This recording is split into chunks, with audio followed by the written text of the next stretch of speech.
When we talk about tax cuts in Democrats, there's two different types of Democrats. There's the Democratic leadership that's probably not going to vote for any tax bill that Republicans like. There is a big chunk of Democrats, particularly in the Senate, that could vote for tax cuts, even if they hit for the wealthiest Americans. And there's two numbers you need to remember. There's 10 Democrats that are running for re-election in states that Trump won. 5 of those, Trump won by double digits.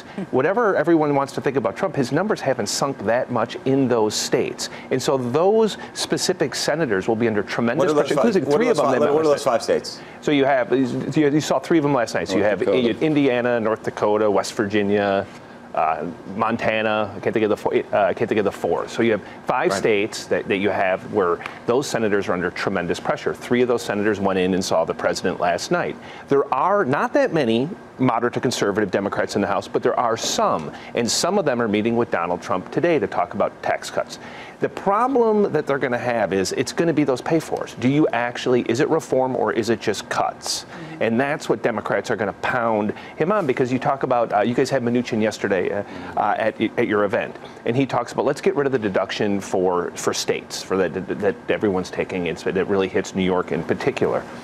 Well, Schumer is never going to go for that. And if Chuck Schumer doesn't go for it, he does control everyone but those 10 senators, which is why you have Trump working in that narrow lane and seeing it if there is a bipartisan deal to be had. Is this for sure that the state deductibility is going to go away? I mean, we've been hearing about it since the run-up. I mean, that is, it seems that you would have a hard time in the House being able to convince California, New Jersey, you'd have an impossible time. Connecticut, New York. If you come from a state that has a high tax rate, it's going to be impossible to get that done. It might be doable, but there's a lot of things that they're talking about that can't be done. You can't lower the corporate tax rate to 15%.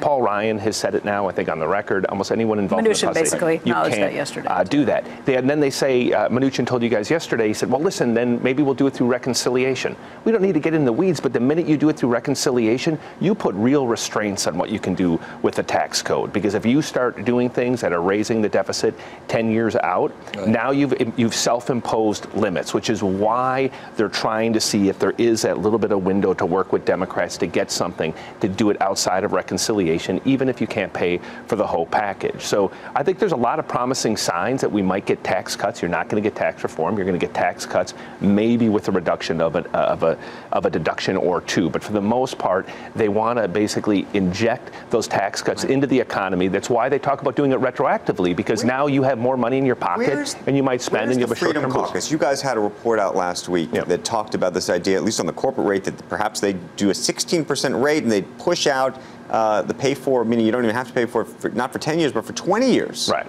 Is that something that's on the table? It's an idea that's been kicked around, and it's kind of a newer idea in terms of gaining momentum. This idea of you basically, it's another government gimmick, right? Where you, instead of scoring things over 10 years, you pull it out 20 or 30 years, and suddenly the portrait looks bigger. I don't think that... Isn't that antithetical to the view that they espoused just a year or 2 ago?